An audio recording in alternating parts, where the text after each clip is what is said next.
Alam niyo po ba na may bagong update sa Messenger kung saan makakausap po ninyo ng mas malinaw ang boses ng inyong kausap kung paano sundan lang po ang video tutorial. Punta lang po sa inyong Messenger at pumili ng ating tatawagan.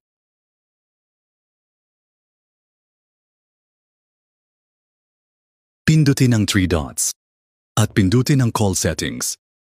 At pagkatapos ay activate on lang po ninyo ang noise suppression at mobile data for HD video.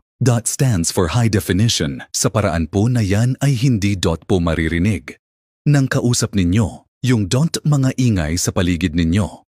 Paalala lang din po na kailangan ganyan din po ang set.up na gawin ng inyong kausap para mas maganda ang maging pag-uusap po ninyo.